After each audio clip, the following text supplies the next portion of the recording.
I was not the keener student at the front of the classroom, and I truly had never been that way through my academic career. So Yeah. through elementary school, I'm very social. I liked chatting with people and Yeah. getting to know people, and that was always the feedback on the report card of the parent teacher interview. Like, she'd be a great student if she'd just apply herself and just focus a little bit.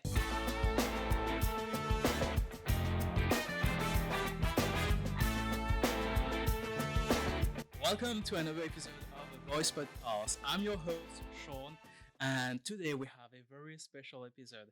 It's an episode which we have probably for me will be the most special guest till now, Oh, and jeez. we have my previous program coordinator. I was into the digital marketing course, Laura Kittner, who has been 15 years at SLC, if I'm correct, Yes. as a faculty member. And also, you have been a student at St. Lawrence College as well. So Did your homework.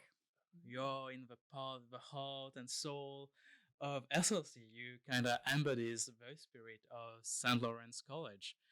So, and the very, very sad news for me, and I guess for a lot of people, but also in a positive ways that you will be leaving us soon as well. And how do you feel now that, after 15 years here as a faculty member and 3 years is being your first college as well, how do you feel at a crossroad now in your life to finally like leave SLC? Mhm. Well, first of all, thanks for having me. It's an absolute pleasure to even selfishly just get to spend some time with you a little bit more. It's been so busy with you going Yeah. through the digital marketing communications program and now onto your second program, which is just project management at the college. So this is just a really, it's a treat for me, frankly, just to Yeah. spend some time with you and see what you've done with the podcast. So Mhm. thank you for having me on. And I'm thrilled to be here talking with you today. And yes, it's been 15 years here at St. Lawrence College, a beautiful 15 years, a full 15 years, full of experiences, ups, downs. And I really feel as I'm at a moment of transition, as you said, this is my last, oh my goodness, it's Wednesday. It's my last 7 days as an Oh, employee here yes. at the college. So it's a bit surreal as I move on to another opportunity, which we'll discuss, and how I feel about it. I think you use the term crossroads, Yeah. and I think that's a great term. I would say, I feel like I coming to this decision certainly felt like I was at this crossroad in my life, professionally, personally, but and really as well, this was a bittersweet decision. So as you can Yeah. appreciate, St. Lawrence College is a pretty spectacular place. It's Mhm. been a big part of my life, certainly as a student. So as you said, I'm Yeah. a proud alumni of the college, and to have the opportunity to come back and give back as a faculty member professionally has been like an absolute gift. And so I've taken that role and that opportunity and really privilege quite seriously. And so at this point in making the decision to say, as much as I love teaching in my Yeah. role as a faculty member in the School of Business, and the projects I've had the opportunity to work on, students I've met, colleagues that have taught me so much during my time here. I also, and I'm sure lots of people can, you probably as well, we've Yeah. talked a lot about your career journey and Mhm. what led you here to the college. Sometimes you get this moment of you feel, I would describe it as restless. I think I felt I was starting to feel a little professionally restless, so to speak, just meaning that as a faculty member, when you're in a role as a professor and as a faculty member, you do have, and we're very fortunate in the sense that you do have a tremendous amount of autonomy to just be great with your students, Yeah. to help train them for the industry and to stay current in your Mhm. craft and to really connect with your students. And that's something that, I always loved the most. I think about the job that I took so much from just being able to have these relationships and understand, what brought you into the program and what are your personal goals, your professional goals, and how can I help you with achieving those during your time here at the college. So that was always wonderful. And I always appreciated the autonomy that St. Lawrence College provided to faculty to just be the best person you could possibly be for your your students and in the classroom and outside of the classroom. But I love strategy. So at its core, I am a marketer. I love branding. I love consumer behavior. I love the business of thinking and developing strategy and solving problems. And I realized in the last few years, and certainly through the pandemic, I think, a lot of us through the COVID-19 pandemic had a tremendous amount of time on our hands that we didn't normally have. And I know for me, I use that as sort of reflective time of what do I want to do? What do I want the next 5 years, 10 years to look like?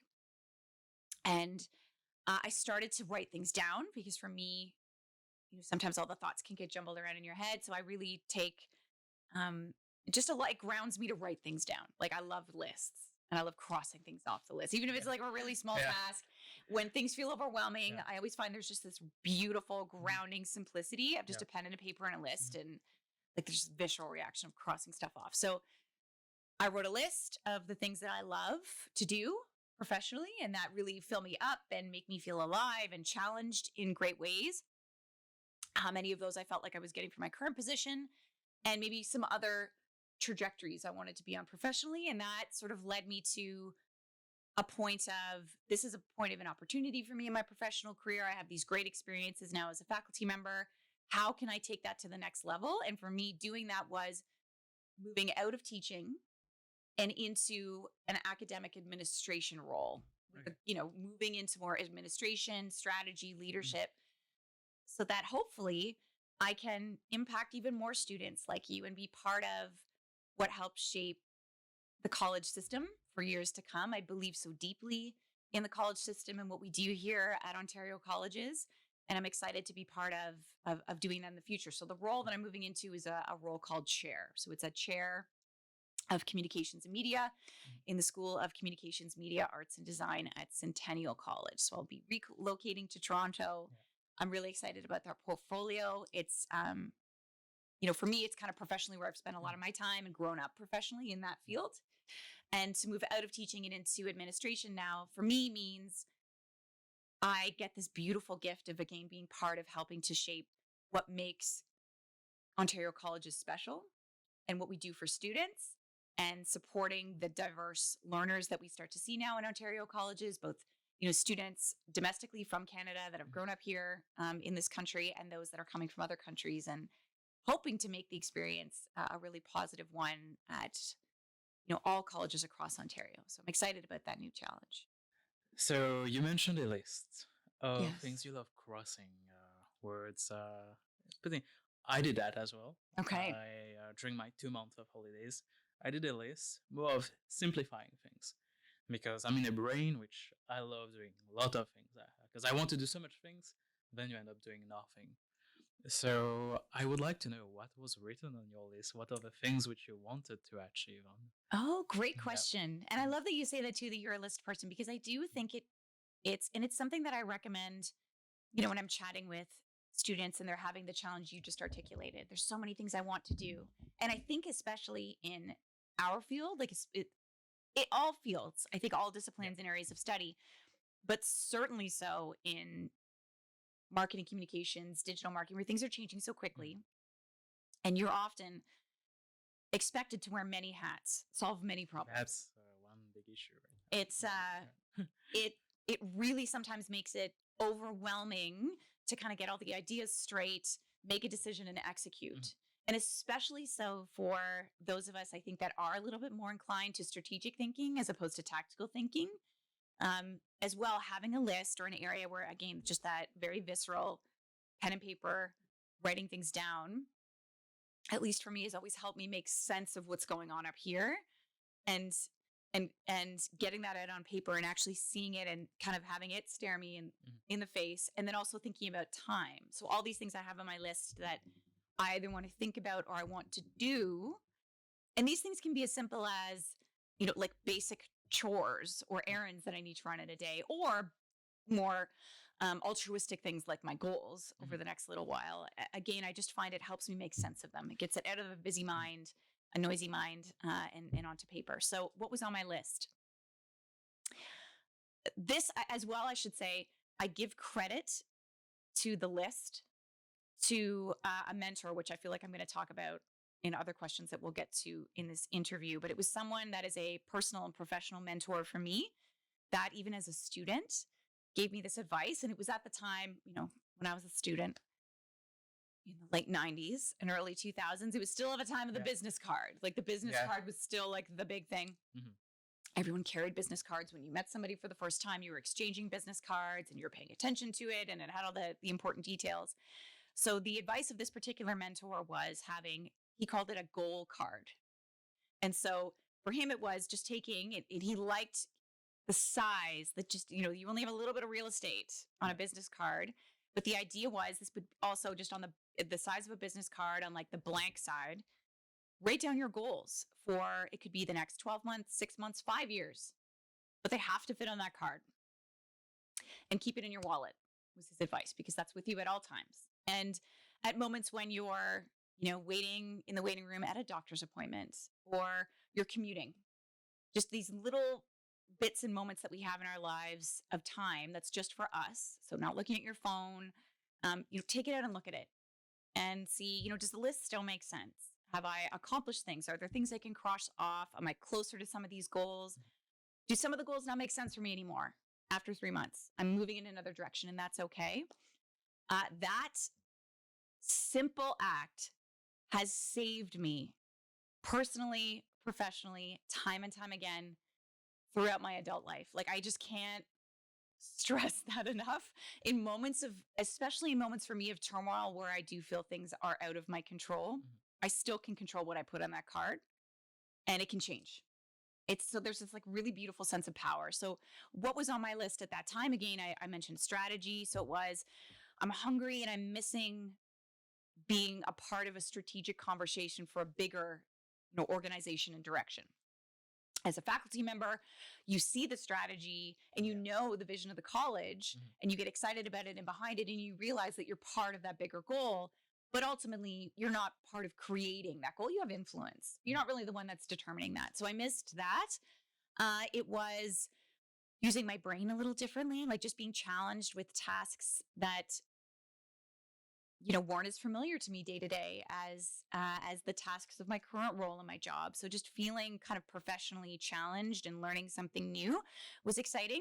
And then other things on there too, just from a personal perspective, I felt like it was like time to shake it up and move. There was, I have 3 children. 2 of those children, older boys, are out of the nest, so to speak. So kind of in your position, meaning like they're off. They're in finishing up undergrad or moving into grad school.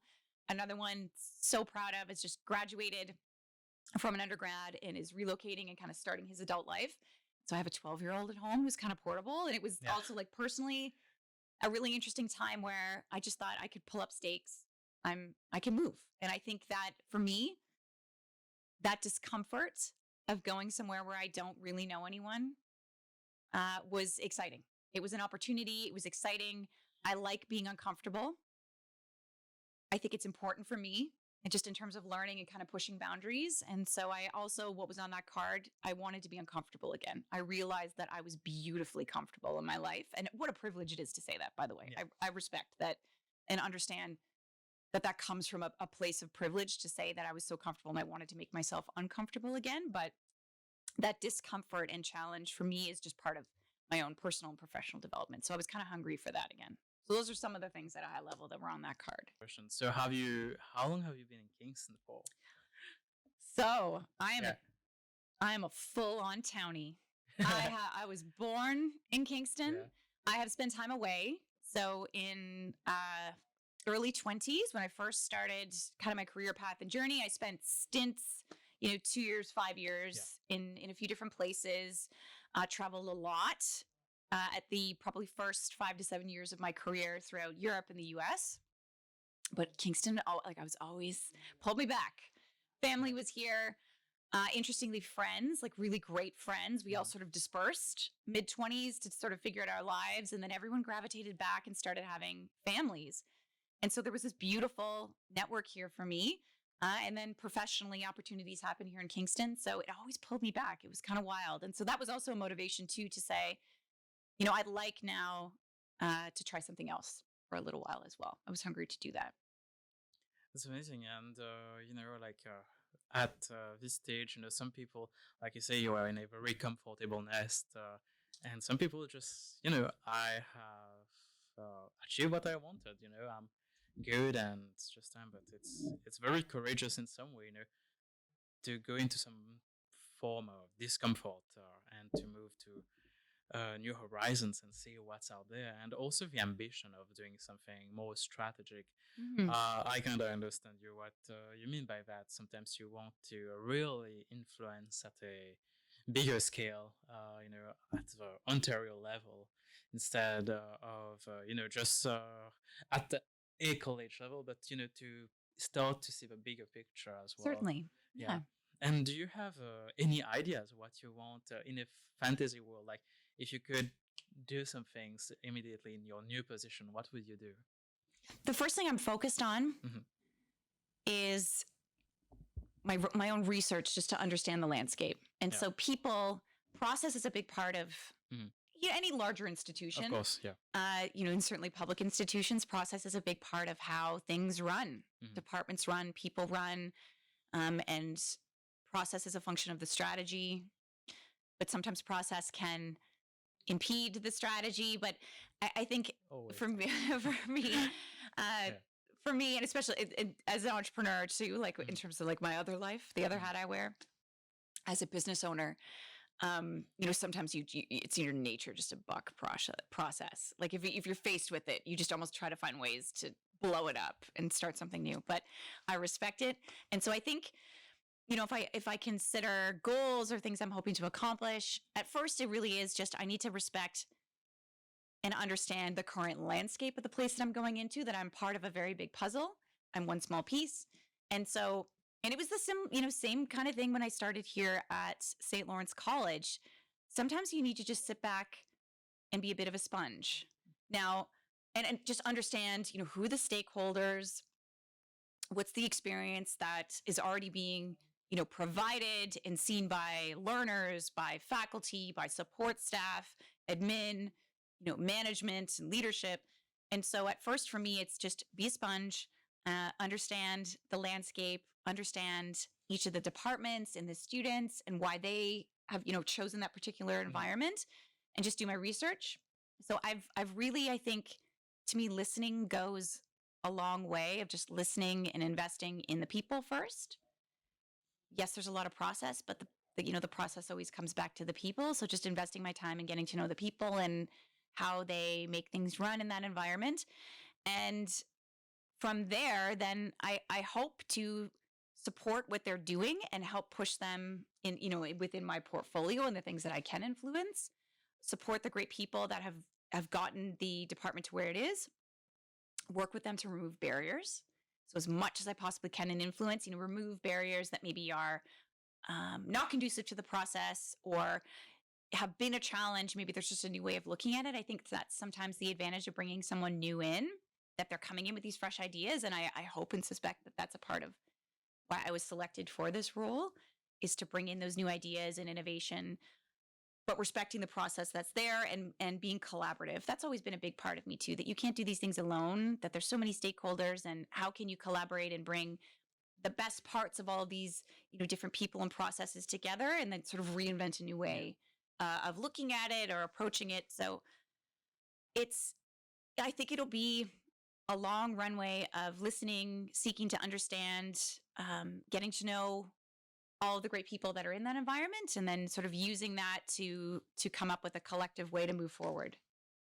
And you said of being a sponge, and one thing that came to my mind was a guinea pig for some reason. And because you mentioned off a podcast, like you're a guinea pig. Oh, a capybara. Oh, When you asked me capybara. about what would be my spirit animal, I Yeah. think was the question in the jungle, and I said a capybara because everyone loves them. Yeah. They're like the happiest little animal. Yeah. So you will be a capybara. Sure. Just- Hopefully, Yeah. the reason I love them, and just to get back to that question, was because in the animal kingdom, Yeah. they're like the most, I don't want to say loved animal, because I don't necessarily seek to be loved, but empathetic in that they hang out with the predators, they hang out with all kinds of different wildlife, and they're just like the most chill, happy animal that gets along with everyone. That's my jam. I could be a capybara. So let's get back a bit to being a capybara at SLC. Okay. And a flashback to when you started your whole journey as a student. Oh, as a student. Okay. Okay. What do you want to know about Laura as a student? Well, I think all our audience would like to know, how was Laura like coming in as a 18, 19 years old into college? Like, how would you describe yourself if you close your eyes right now and see, oh, that was me? Oh, goodness. Okay. I mean, I'd love to tell you that I'm exactly as I am right now. And I think there's aspects of that ring true. I've sort of always been me. However, I was not the keener student at the front of the classroom. And I truly had never been that way through my academic career. So through elementary school, I'm very social.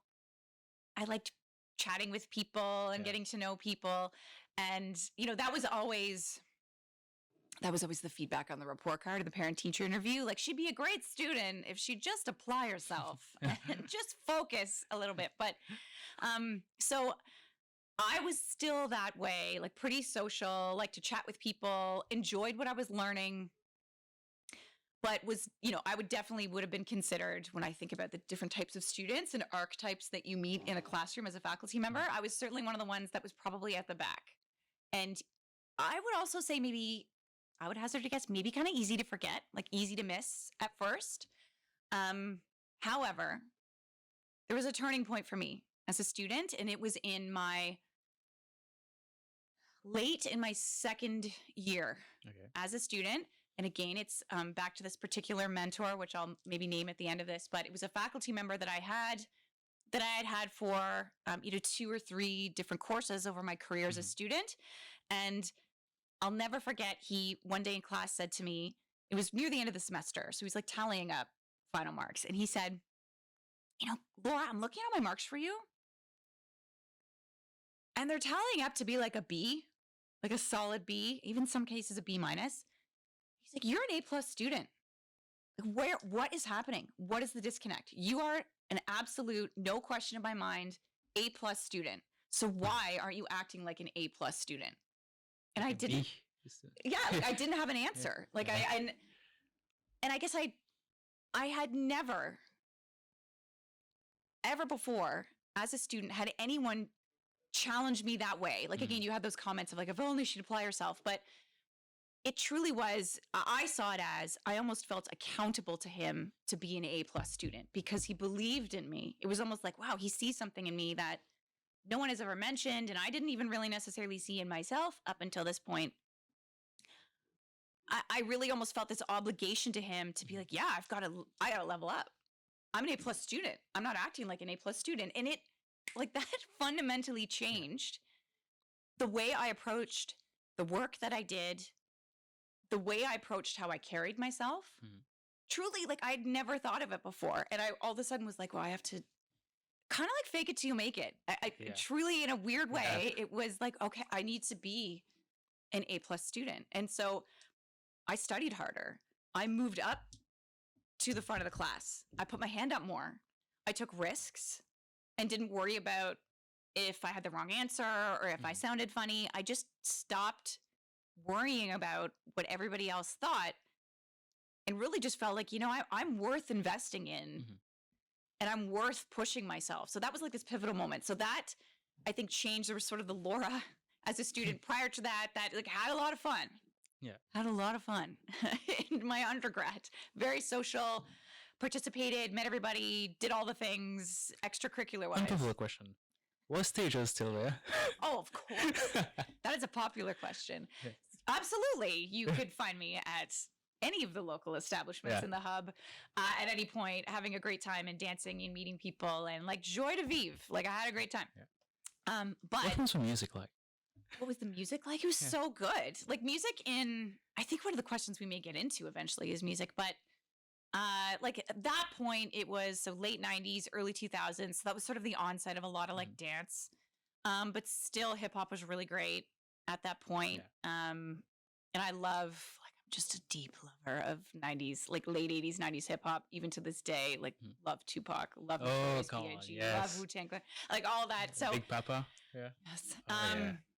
Definitely. Yeah, so music then, it was great. Like, it was a lot of fun. So Yeah. there was the pre that moment Yeah. and post that moment, and that Mhm. moment of him believing in me allowed me to rise up and fulfill this obligation, not only to him but to myself. Mhm. And that fundamentally changed my work ethic as a student and my work ethic for the rest of my career. It truly was this one person. Yeah. And I think we can see that process in a lot of students Yes. coming to St. Lawrence College, be it any age group.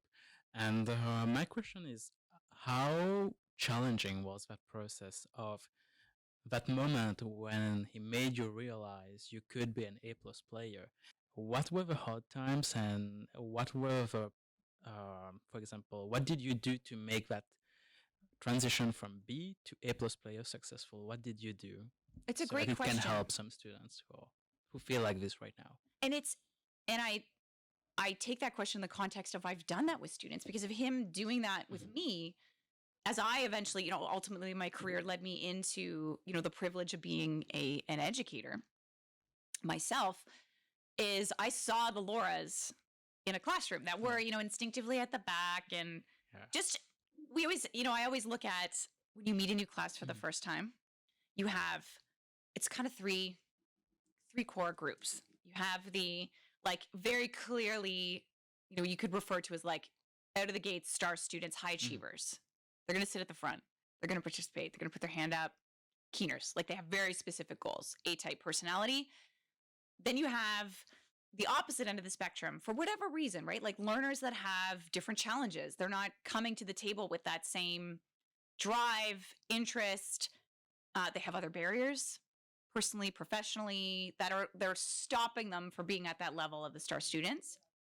And they need some of our, how do you reach them in a way that's meaningful to them, that's motivating? And then you have this, what I refer to, the mushy middle that can be influenced either way. That the mushy middle of those that it's like, okay, I could gravitate toward and like rise up. Or if I'm not motivated, if I'm not cultivated, if someone doesn't take interest in me or push me or tell me I'm the A plus student, I might gravitate toward kind of quietly, even as well, like withdrawing in many cases, withdrawing from the academics, withdrawing from the experience itself. And so, as an educator, your challenge is often, how do I hit everybody in a way that's meaningful for them, reach them in a way that's meaningful? And that happens in, the way that you structure your classroom time, but it really starts to happen in the way that you spend like so for me, it was always one-on-one time. How can I get FaceTime with every student, just even for a tea, just to talk to them about what brought them here and what does life look like outside of that classroom? Because I know when I have you in the classroom, even if it's a little bit divided, I do have your attention a little bit, even if it's only 10%. And I can work with that. But what else is pulling for your attention outside of the classroom? Work, family life, sometimes it's children, partners, being away from home. And so you're pulled with connecting with family at all hours of the evening. So what else is a factor in your life that's impacting your time in the classroom and potentially getting in the way of or muddying your potential for success? And again, I look at how do I remove that barrier? How can I help you remove that barrier? How can I help you develop the list so that we can work through it together, so that you can find success that's meaningful for you? Because success doesn't mean an A plus. I want to stress that too. It's not grades. Success is defined as so many different things. It's beautifully subjective. That's the beauty of it. And so it is like, what do you want to accomplish? And how do I help you get there? And for me, how I did that, living up to that, quote, A plus student, I wasn't always fussed with grades necessarily, but I took it as work ethic. How do I behave as the star student? And then ultimately, it's like if you walk the walk long enough, the output comes because you're putting in that work. And so, again, it was looking at how much I was working, like how much of my time was spent not on academics. So yes, there was like my bum in seat listening in the classroom, but then homework time, research, studying. Mhm. What was that ratio in comparison to social Laura time, work, because I worked the entire time that I was in school, and other things that I needed to do to help me be Mhm. healthy, like whether that was like physical activity, gym Yeah. time, things like that. So I just had to switch my ratios a little bit. I realized that what was off balance for me Mhm. was the social. There was a lot more social Yeah. happening than there was academics. And that was a sacrifice I was willing to make Mhm. if I wanted to be that, to live up to that A+ mentality. Yeah. And so it was rationing down my social time and reinvesting into my academics in terms of just research. So Yeah. for every hour I was spending in class, I was spending at least that out of class, just being curious about what I was learning, questioning it, but also having conversations. So more conversations with that particular professional mentor and other people that I started to identify with their career path and what they were doing that I found interesting, and trying to find ways to have, we refer to them now often as like information interviews. I think you did Yeah. some in the program. How can I just have conversations with other people that I find inspiring and learn from them? And one other question, like again, like that transition for students. You said you spent a lot of time in a social circle, and how did it's a time bank, so you reduce your time into the social circle and you add it more into your personal growth, kind of Yes. balance if you want it. And for many college students, we have this very close knit, tight group of friends. How did your friends take it at that time? Or did you have to reduce the number of friends also? I had to, sure, you have to look at, Mhm. the company you keep.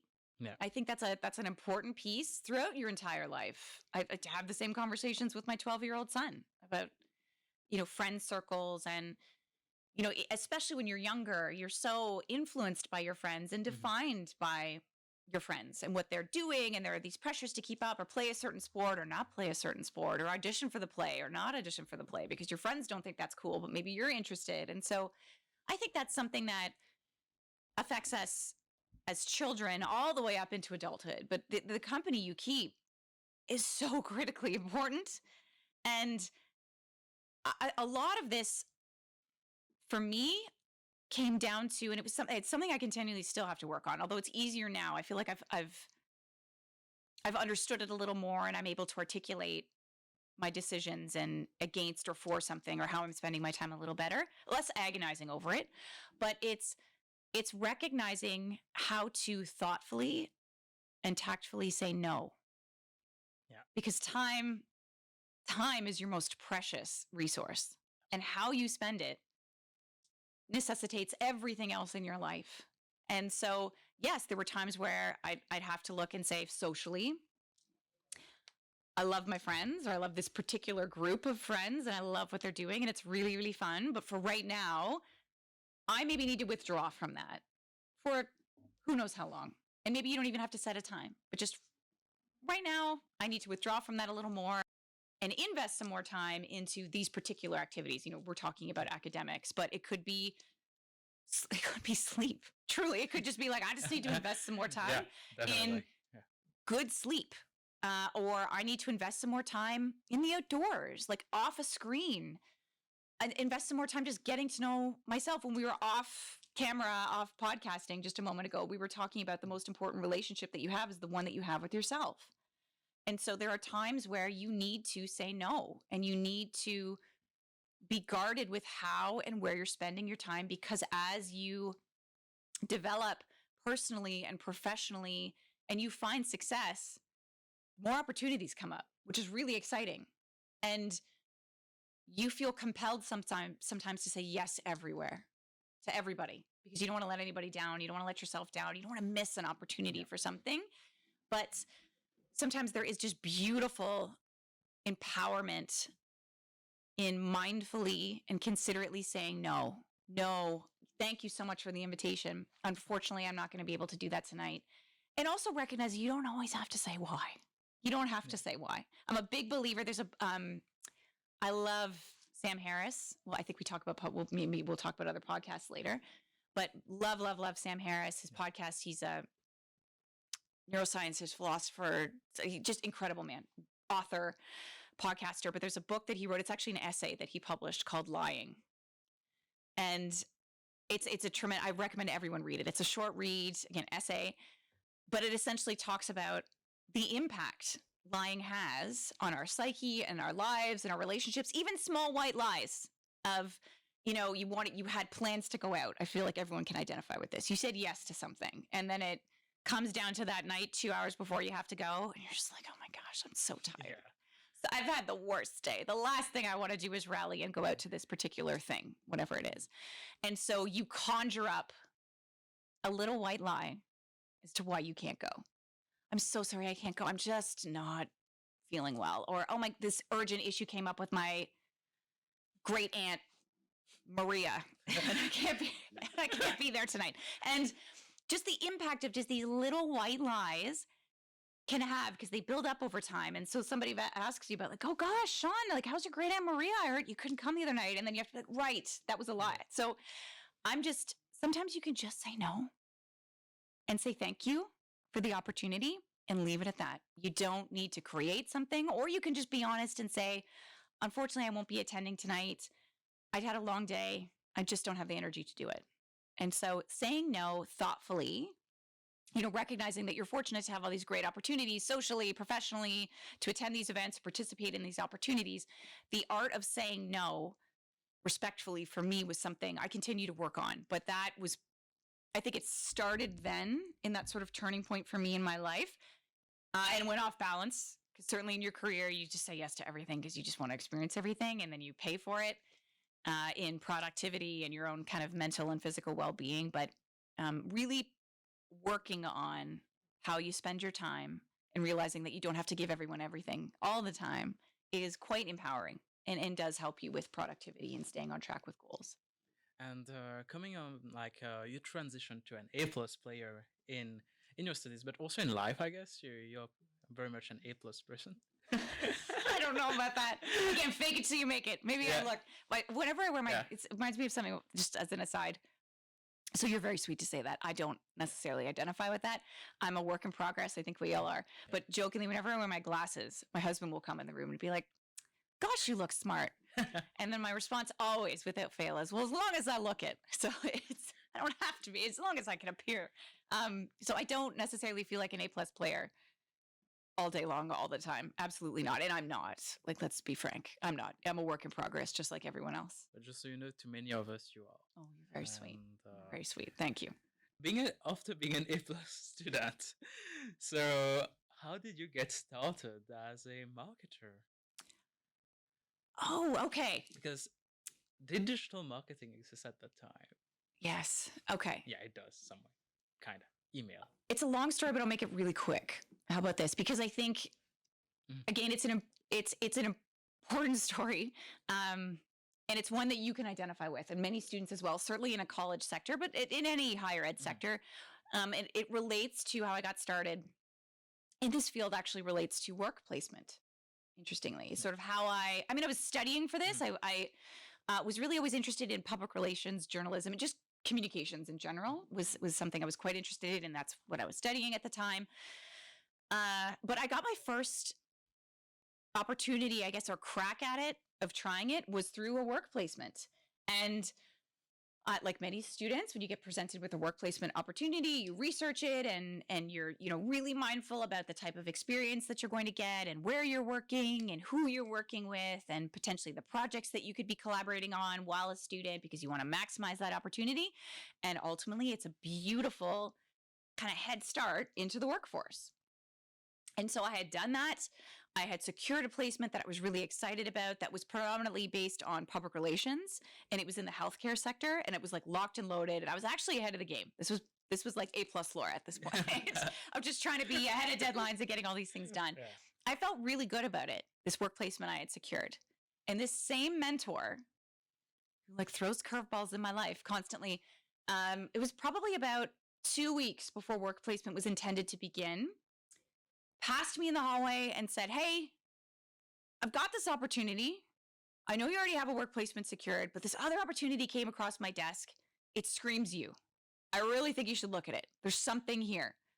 And come talk to me about it after. So I had a conversation with him.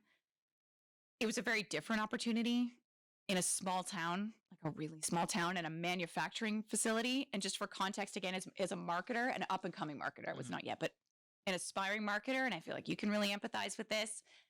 I had sights on like big, sexy consumer brands. Yeah. That's what I wanted to work on. I thought that was really interesting and complex. I wanted to move big city.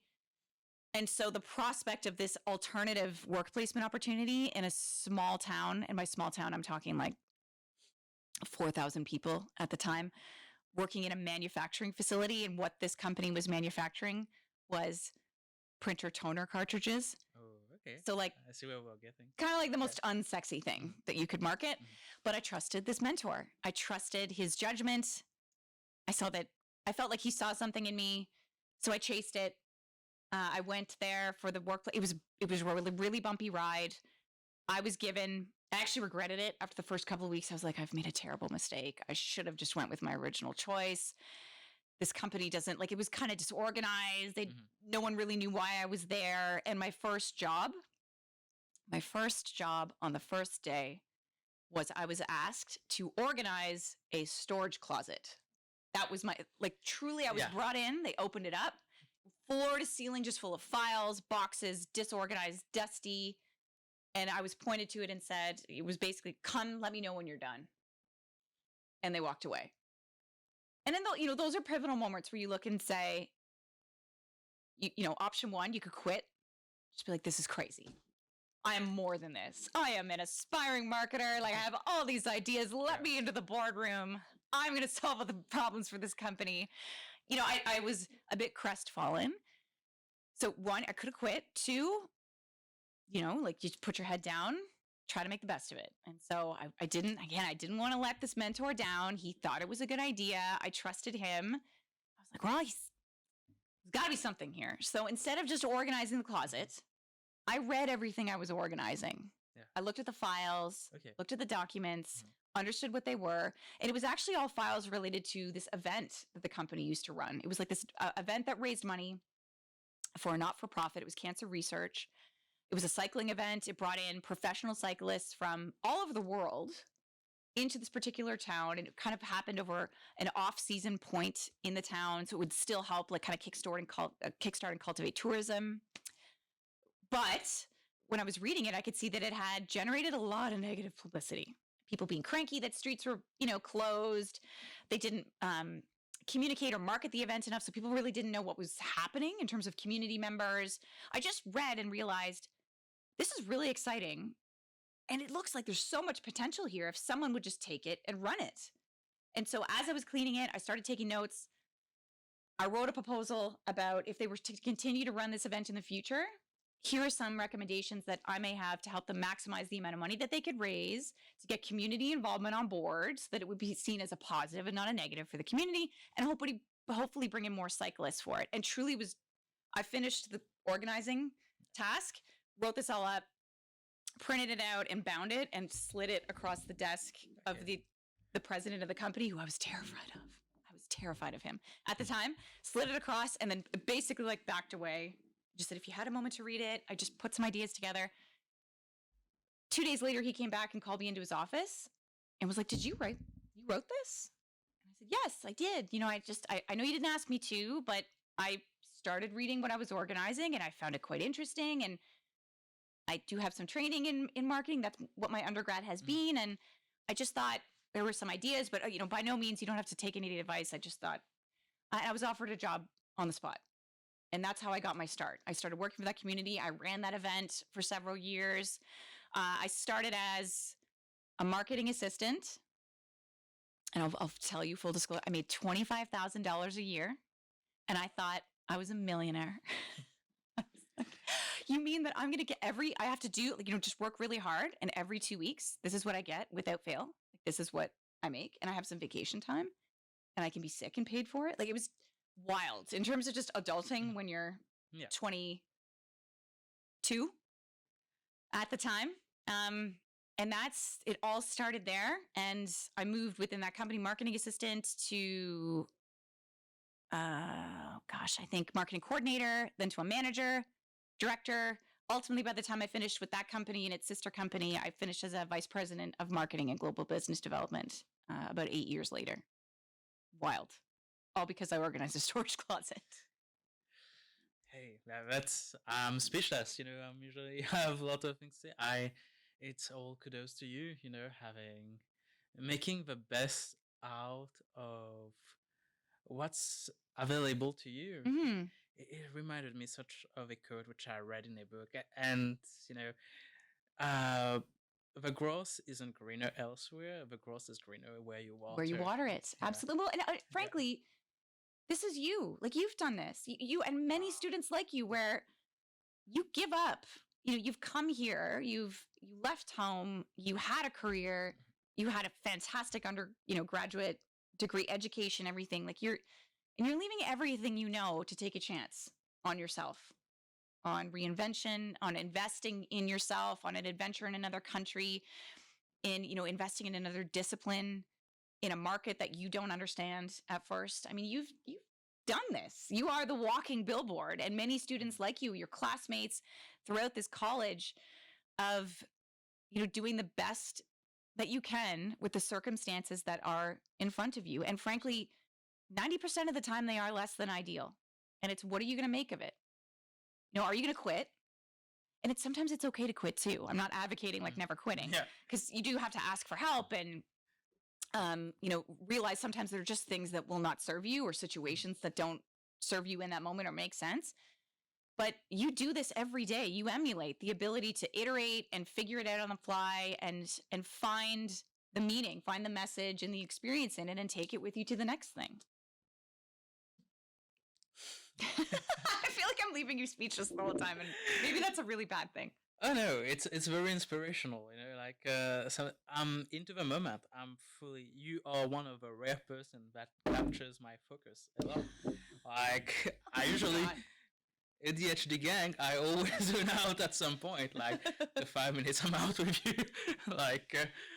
But anyways, it's very, very inspiring, I guess. Just being in that closet. Now, what I was thinking? I was thinking every time I was in the closet organizing people, oh, I should have done that. Sometimes in hotels you land on some very fishy documents, which for sure, you don't want to just annoy. It's a very folkloric industry.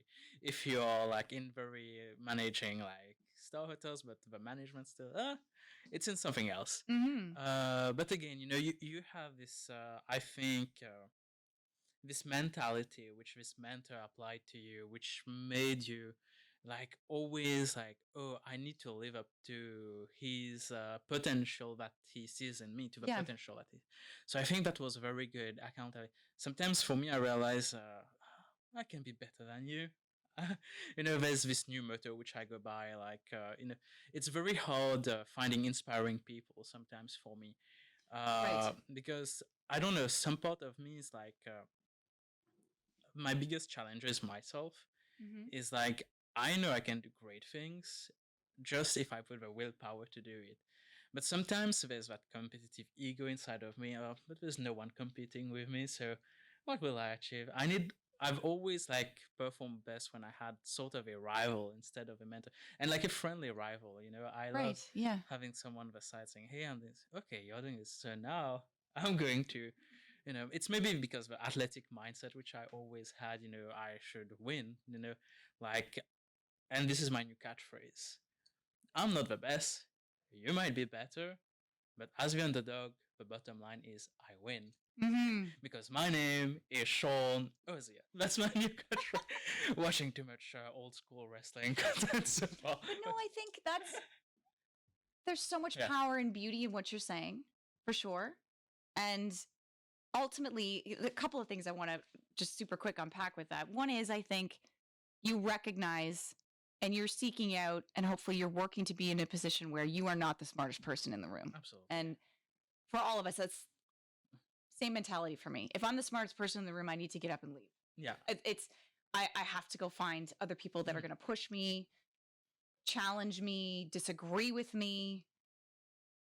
If I love having my mind changed, and I love sitting with people that I fundamentally maybe disagree with, like viscerally sometimes on particular topics, and just being open to hear them out. And I think, societally, we talk about this a lot, that we've kind of lost that art due to media and echo chambers and continually just being, this is like in marketing, right? Like you're continuing to feed an audience exactly what it is that they want to hear and reinforce their beliefs because that's comfortable and that keeps eyeballs onto a particular topic. But in life, it's critical that we continue to surround ourselves with people that are different than us.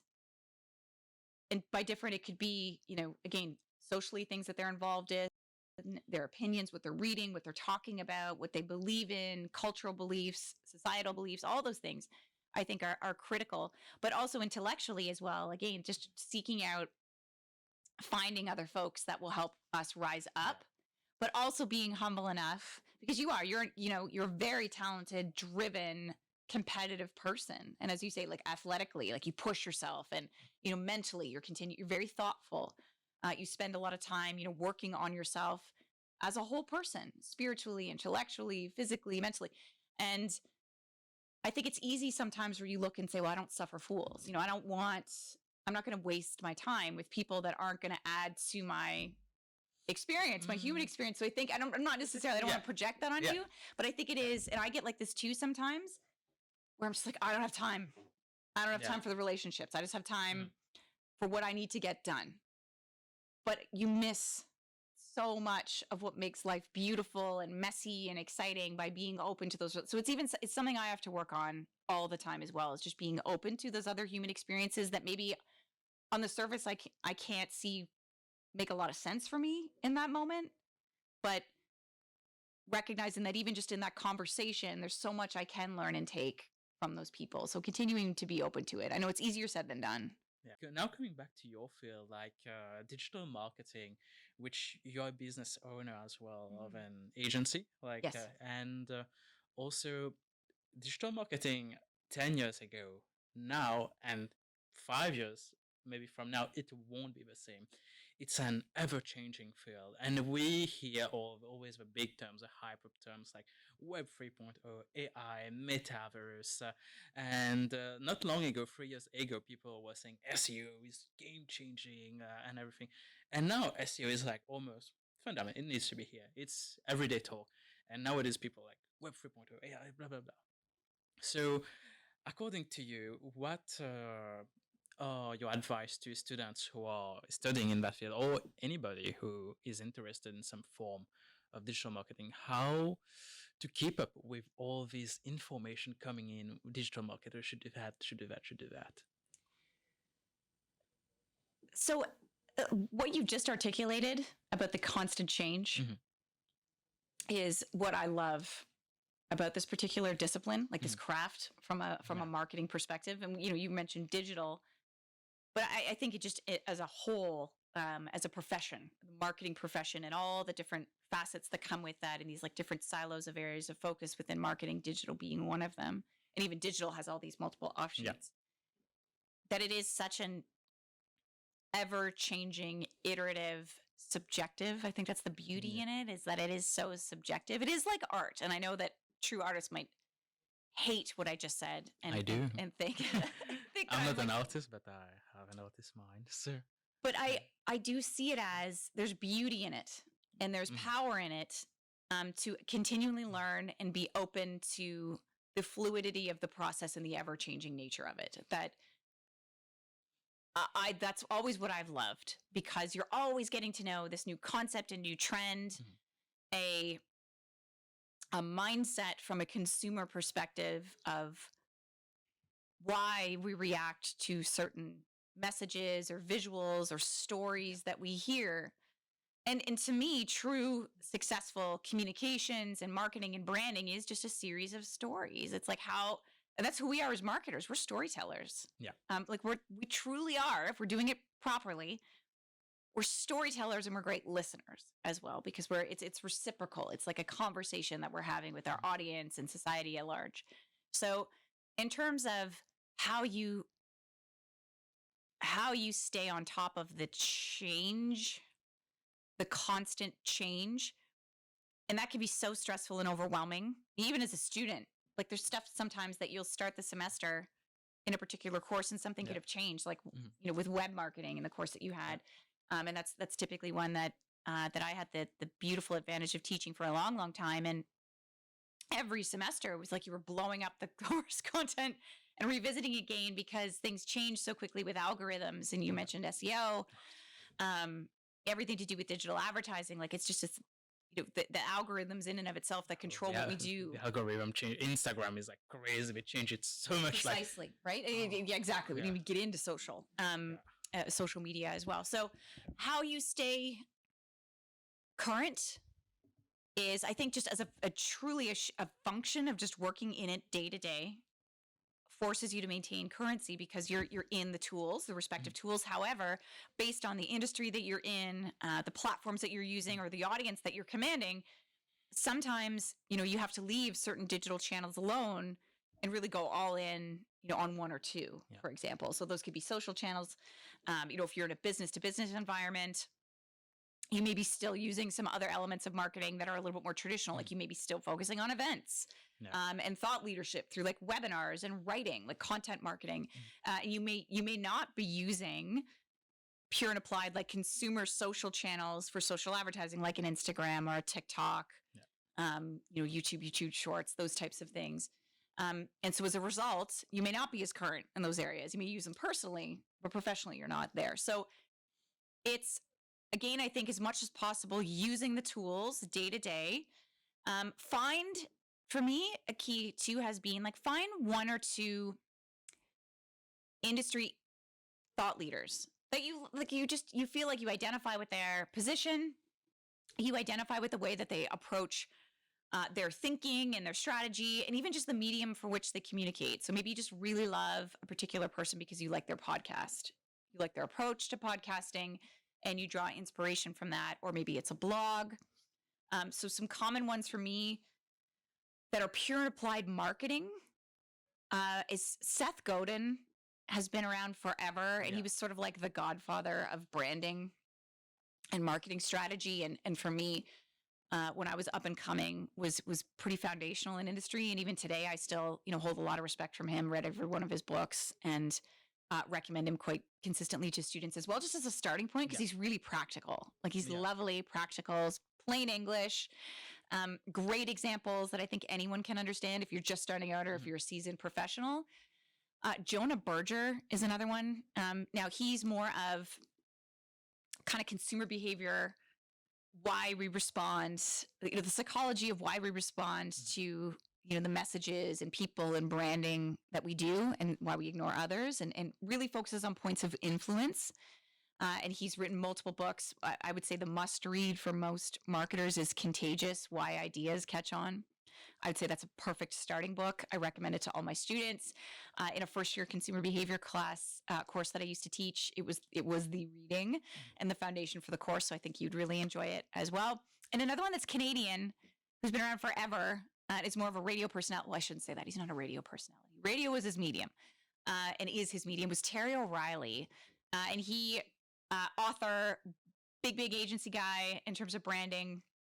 Kind of pioneer in the advertising industry, had some great philosophies on, again, brand storytelling and consumer influence that are just so inspirational. So for me, those were kind of like my core three people that I continue to follow and still do to this day. Everyone's are different. So I would say just like find your people and, commit to an hour a week of just reading from them or listening, consuming what they're saying.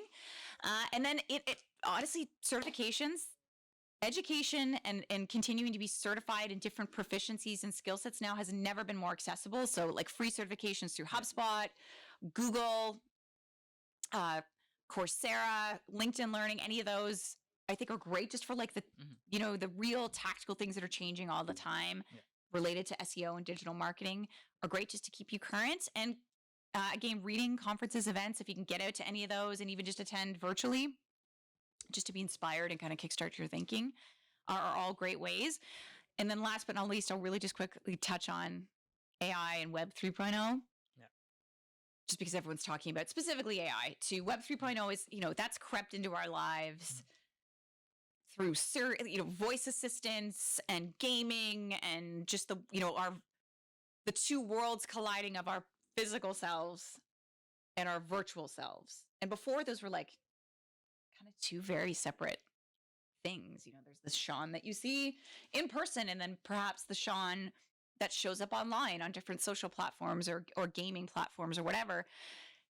That convergence has I think squarely happened. It's not happening. It has happened. And it will continue to be how we can exist and move through the world and acquire products, service, knowledge, relationships. I just think it, to me, opportunistic. Like it's just this really exciting time just to be a part of media and specific to AI and how we can continue to use that.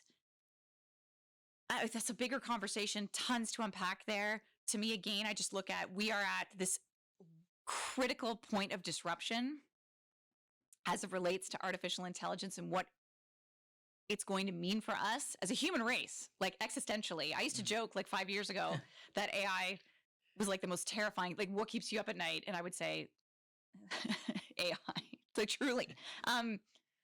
Because you just know, it's like, I don't even yet understand the potential, but I know just like anything that has that much power, it's like, what do you use it for? Evil or good? But I'm optimistic. I see it as a tremendous potential for all of us.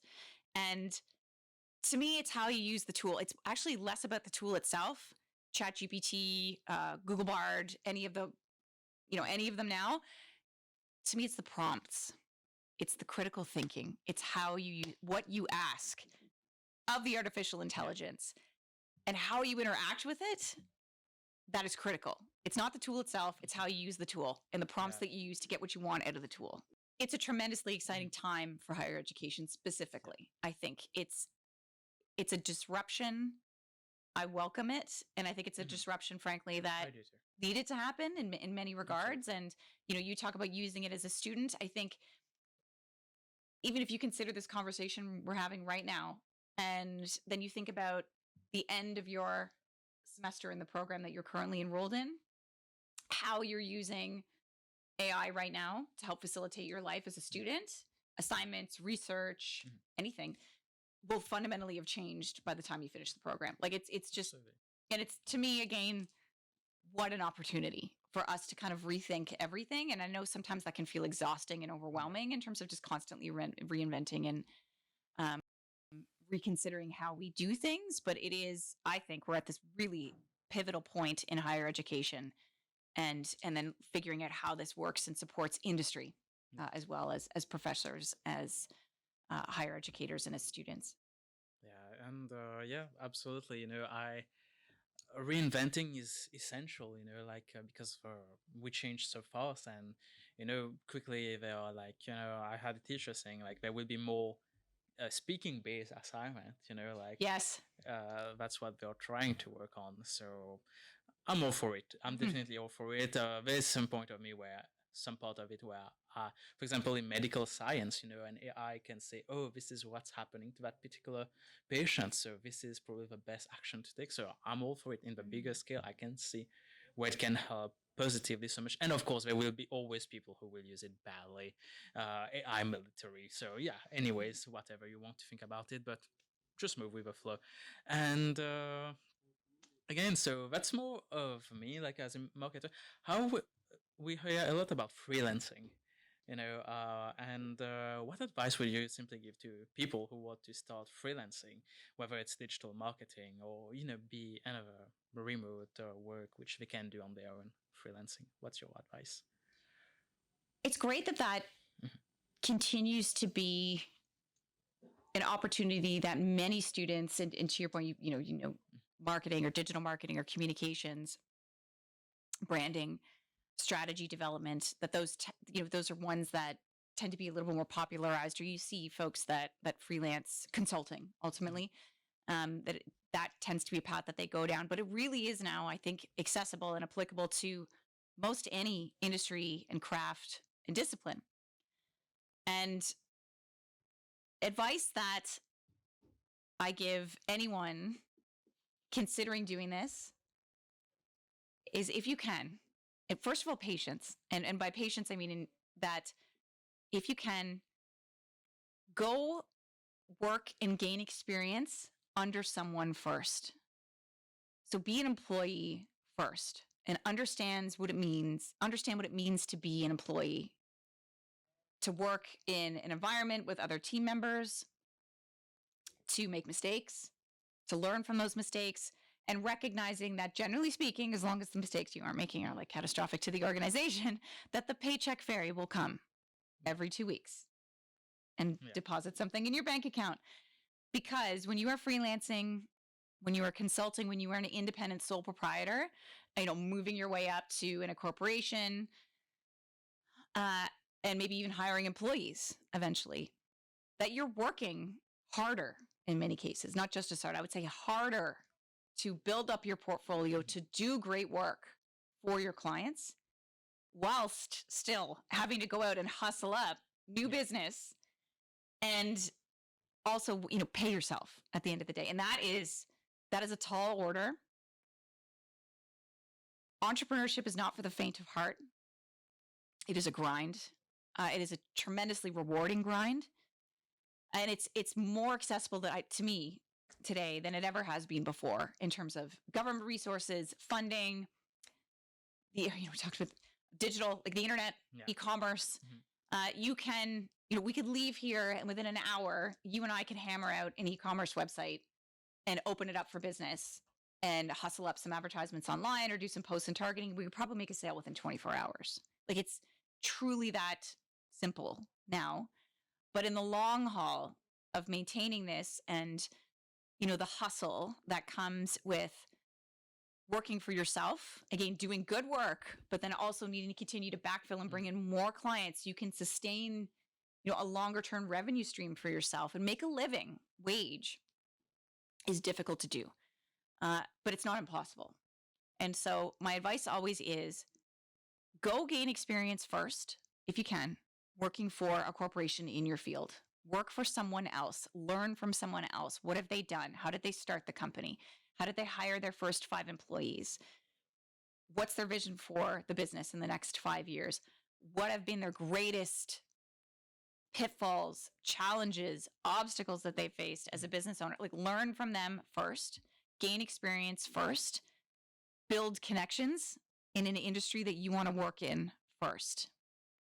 Then start to, and even then I would grow into it. I would start freelancing on the side while I still have my day job outside of work hours, so recognizing that that's going to take some extra time of your own, but in off hours, you're taking on 1 client or 2 clients and you're building up a base so that eventually when you exit and you open up your own business, whether that is like an in-person experience or online or both, that you've got some street cred.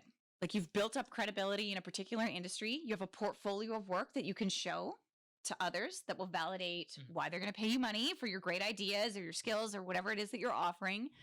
And you've also, understand and learn from someone about the things that you want to do and maybe don't want to do in your own business. But the contacts are key. Entrepreneurship and business ownership is lonely.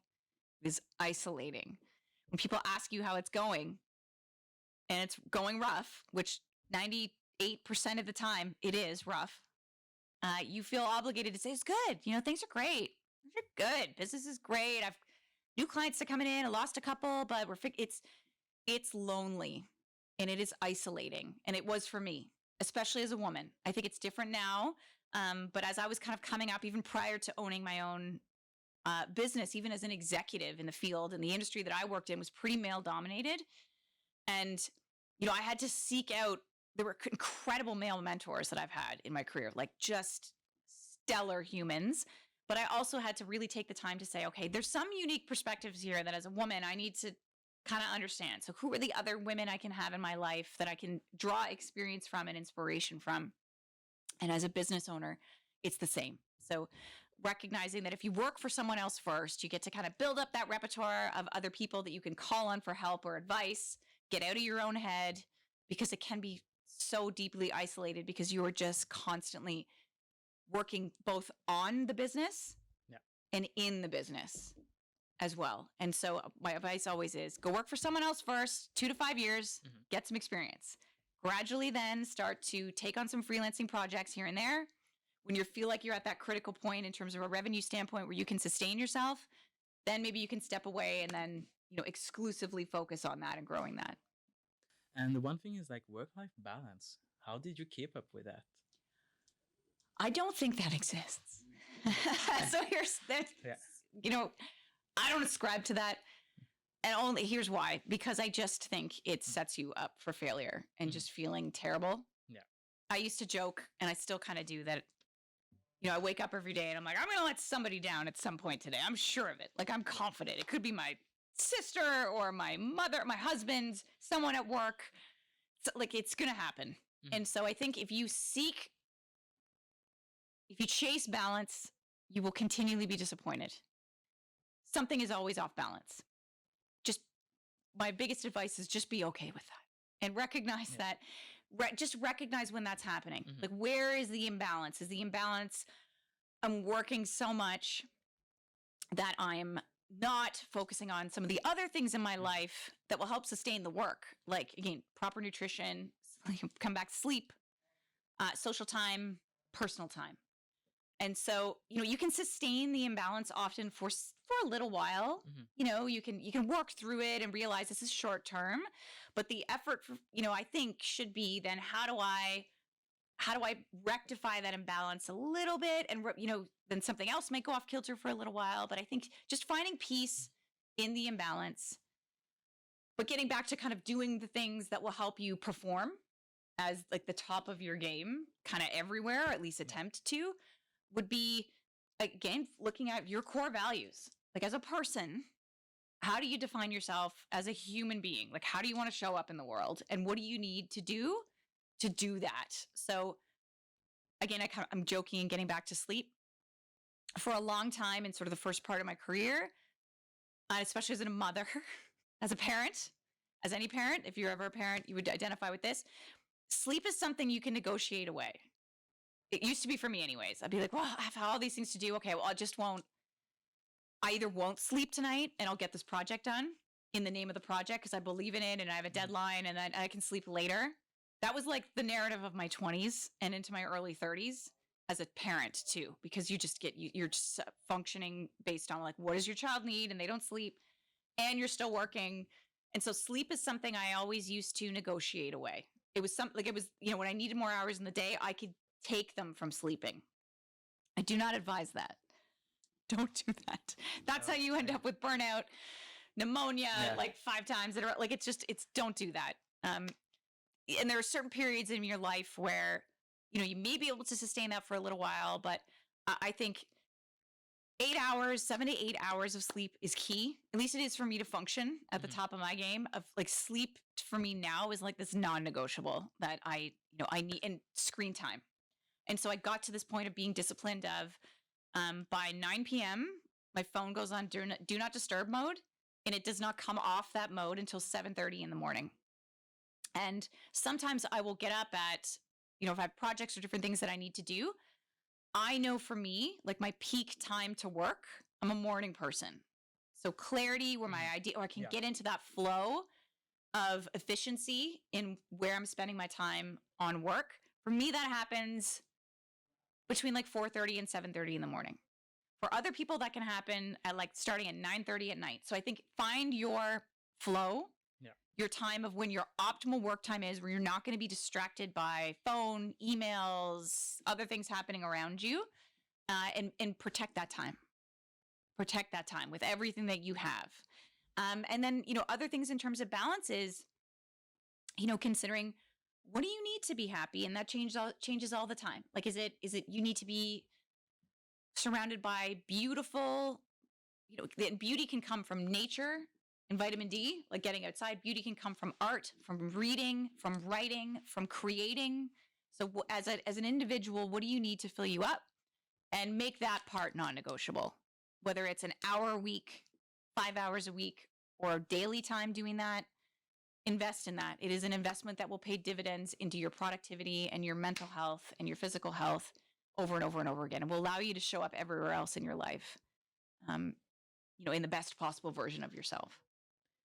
Well, thank you so much for this work-life balance, imbalance, Imbalance. work-life imbalance. Embrace the imbalance. Embrace the imbalance, as you said, and I do agree to some extent with that, because I don't believe in perfect balance, and it doesn't exist. There's always things moving on in life. It's just Mhm. how you adjust here and there.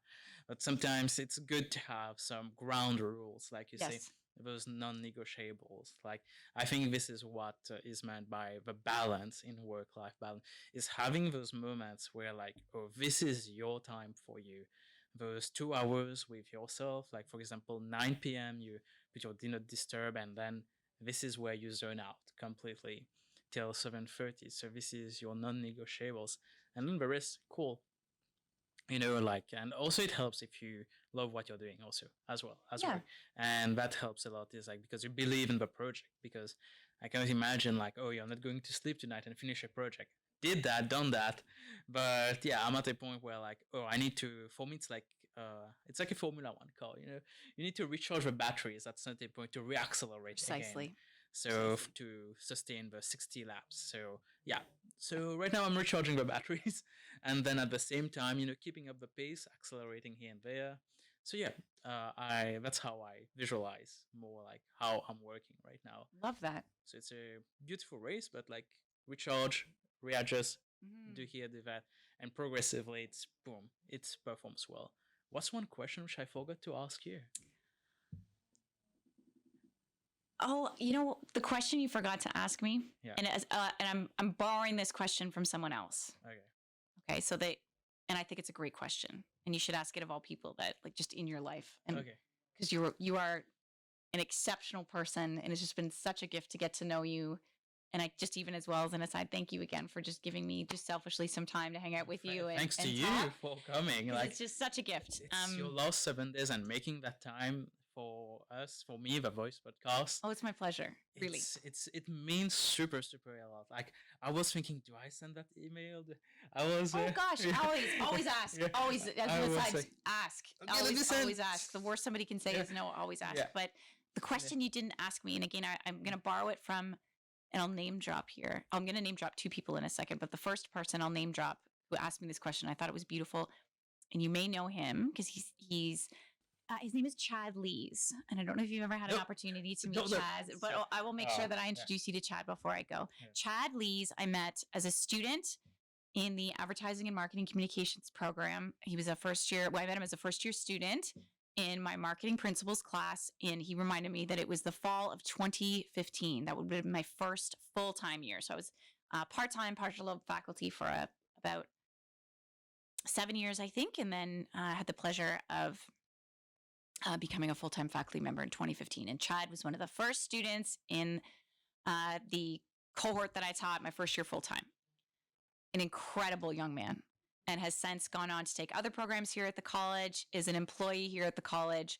And since he's been an employee, I get like the gift of spending some time with Chad. We'll have coffee, like, every couple of months and just catch up. How's life? How's work? All those things.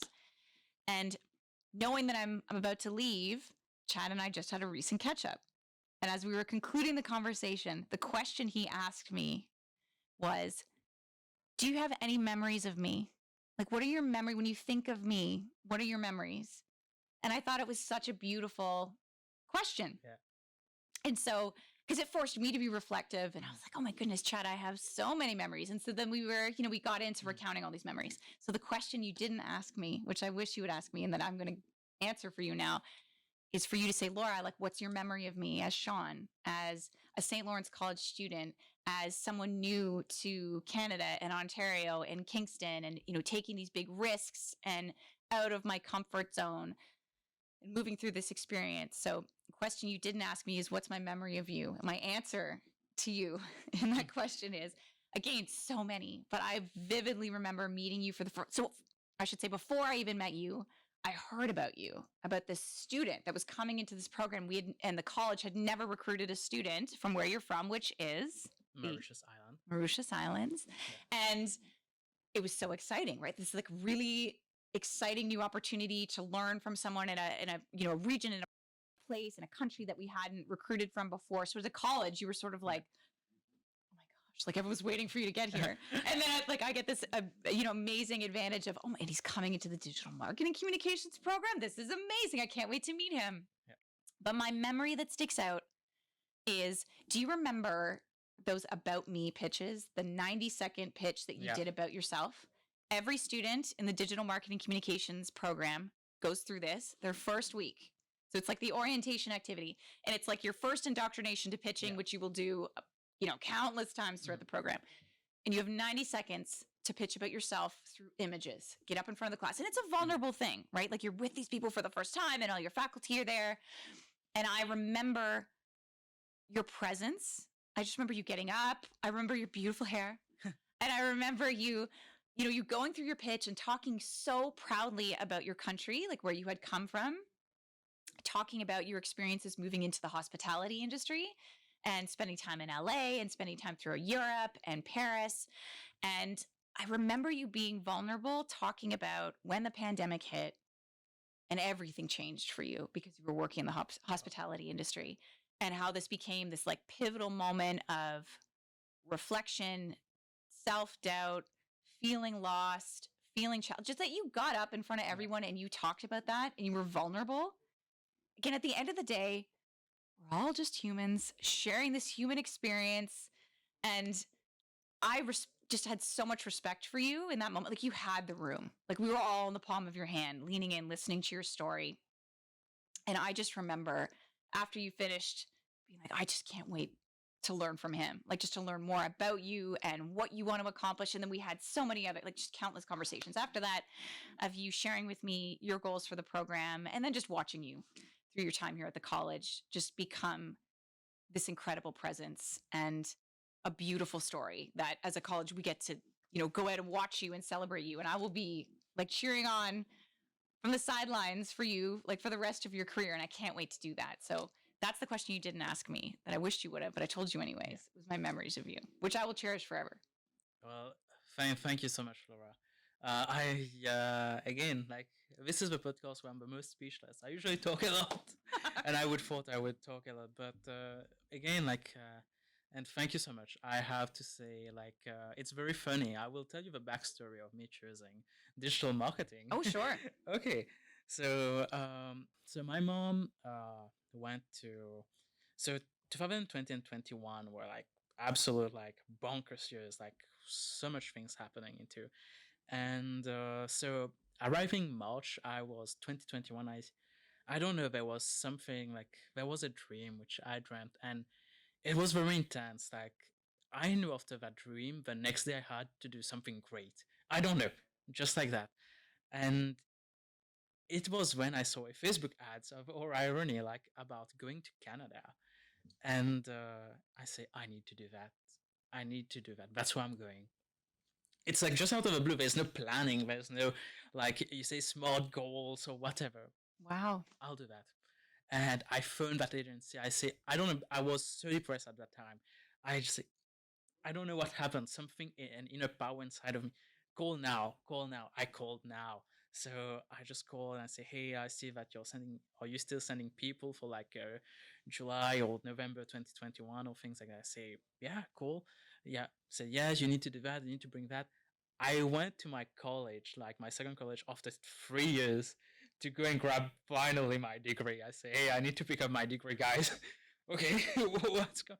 Say, I don't know. I just feel I need to come and pick it. So, and then I went to pick it, do everything, and then like some stage, my mom got a medical report that she was starting to get cancer cells, in that time, and then she needed to go away for that operation, and then I got the acceptance letter at the same time, almost like to come during September 2021.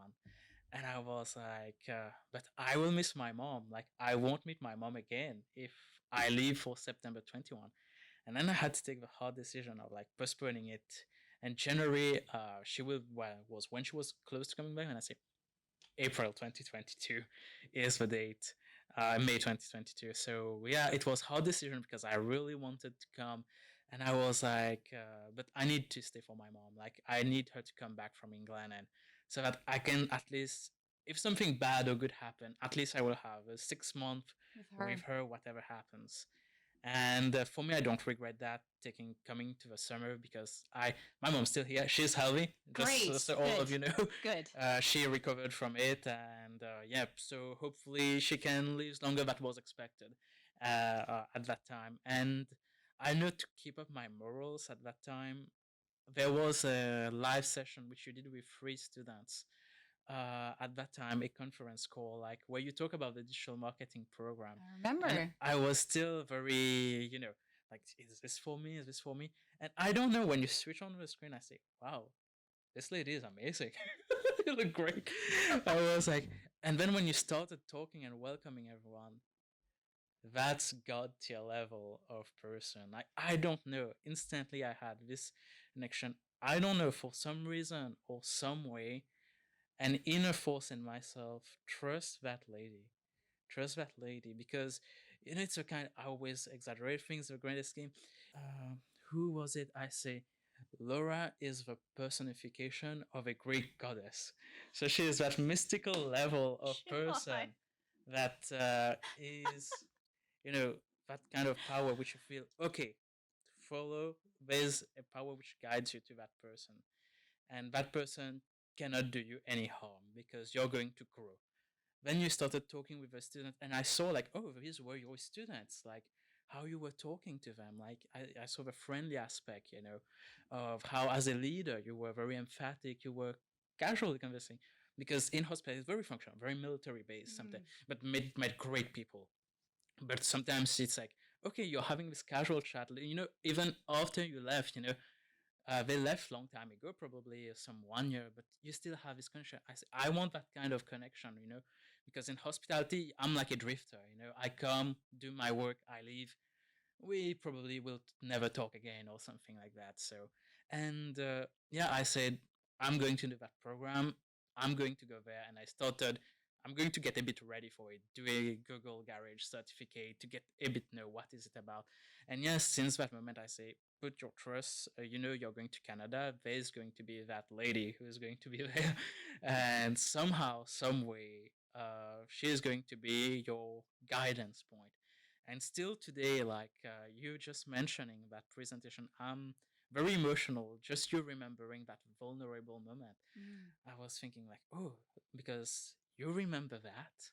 Because for me, sadly, I can't remember many things, due to ADHD. But anyways, and so I just move with a flow, and for me, that's very touching for me. And I said to you in the mail, like, for me, it's the moment you create with people. And when I become older, fast forward 20 years, stories which I will tell, I will show this probably to whoever it is in my, hey, this is the person that made me like achieve, believe. Because sometimes in the program, I was like, those people are not worth it to work with them. I'm sorry, I will blast you. I won't mention name, but like it was very hectic to work Sure. with people. But I say, part of me say, do it for Laura. Do it for, I don't know, it's like you with your mentor. I don't know, it's that connection which, like, for sometimes you're doing things for yourself, but you need that extra motivation. Even at the essay, that podcast, sometimes I'm like, oh, do it for Beth. Like, Yes. Yes. Beth is, I say a lot, like, when Beth are like amazing person to me, and I say, do it for Beth. Every project which I do, when I need, Beth has this vision which she communicates through you, and you as well, you have that vision which you communicate to people, which you just feel, I feel safe here, and you give me that confidence, that motivation, and also that guidance, that proper guidance to go through everything perfectly well. So yeah, if to go to a spiritual point of view, I believe that you are the personification of a god, like such a great goddess. Well, yeah, you do weird references, BGs. there you go. So I always do that. So so what do we go through? Capybara, BGs, personification of the goddess. So I'm still gonna go with the capybara. I think it's far more aligned with me as a person, but I appreciate deeply everything that you just said. And I'm so happy to hear that your mother is healthy and happy, and just as a mother myself, that you chose to stay back and ensure that she was okay is just lovely, and I empathize with that. And just what every parent wants to hear from their children. So, kudos to you for doing that for her. And just thank you. Thank you. Yeah. Thank you for being yourself. Thank you for letting me into your life. And thank you for having me. This was great. Thank you so much, Laura, for coming on the podcast again. And I can only wish you the best, what's for you. Best for you, your family, in your new adventure in Toronto. It's not too far from Kingston. It is just down the road. I'll be back all the time. I just realized something. Yeah. I said that I would name drop kind of two key, and I kept alluding to this mentor. Yeah. Name reveal. I have to do the name reveal if your listeners have stayed tuned in to the end of this podcast. So, and just as an aside, before I say that, I love that you said that in the end, you felt like you saw that in me, because that was a big part of what I wanted to give back, that this person in my life helped me level up, push myself, to be accountable to them because they saw something, and ultimately then to be accountable to myself. So I love that you felt a little bit of that, and I could have been a bit of that for you, and I hope to do that for more people, because it's the gift he gave me. I hope to give to others. And his name is Bill Crow. Have you met Bill? I've heard. Have you probably heard the name? It is legendary. Seen the name somewhere. Legendary across St. Lawrence College. He is, speaking of gods and just like omnipotent beings, Bill Crow is he's St. Lawrence College royalty. Yeah. He is, in addition to that too, just I don't have words, but a wonderful, caring, kind human being. He is the person you want in your corner at every step of your life. And he was a faculty member here. He had a beautiful long career in the School of Business for, I want to tell you, 35 years. Retired. And he can't shake St. Lawrence College. He's back every semester, still teaching a course or two, still mentoring students, and being an advocate and just a beacon of inspiration for so many up and coming learners at this college and colleagues, and just all around great human beings. So if you can get a meeting with Bill Crow, any opportunity you have to meet with this man, you shake that man's hand. He is legendary. He will make you feel like you can accomplish the world. Just gift of a human. Well, I guess Mr. Bill Crow can be very proud of you. I hope so. I hope I make him proud. Yeah. And very, very amazing. I've heard the name. I've seen its few name in some emails here and there. But sure, you'll know it when you meet him. Trust me. And and I'm sure, fantastic job, Mr. Bill Crow, if ever you're watching till the end. And hopefully we can meet someday, me and Mr. Bill Crow. We will do it like a cinematic way. There's a storytelling. Oh, for sure. It will come to some point when destiny makes it happen, or if we provoke it. But anyway, and second name, you said there was two names. Oh, is it Chad Lee's was the one that I mentioned? Yeah. And then Bill. Those are my names. Well, thank you so much, Laura. Thank you for Sean. this amazing episode. So much fun. We don't need the quick fire questions. Goodbye. We remain into the theme of a very beautiful interaction between teacher and student, and that connection that we built just as human beings. And thank you so much. Without you, just know there's no voice podcast like this happening again. Me coming to Canada, and to those 3 students that participated in that call as well. They made me super comfortable as well. And I just don't know, just thank you. And even my mom say thank you to Laura for being nice. Gosh, I'd love to meet your mom. Thank you. My pleasure. My pleasure on every level. Yeah, and again, but thank you again to everyone who watched this episode. Watching the interaction. 15 years in the making of Laura here at SLC, and again, we can only wish her the best. Follow her journey, and also continue to follow us and watch our podcasts. It's fascinating. We're going to have more amazing guests. It will be difficult to match, but everyone got a beautiful story to tell, and that's just worth it on the Voice Podcast. So you can follow us on our Instagram, which is SA Voice Podcast, our YouTube as well, Spotify, Apple Podcasts, wherever you're listening, and keep it up. It's now bi-weekly during the summer, so keep it up on our socials. We have new things coming up. Thank you so much, and again, have an amazing week at SLC. Bye-bye.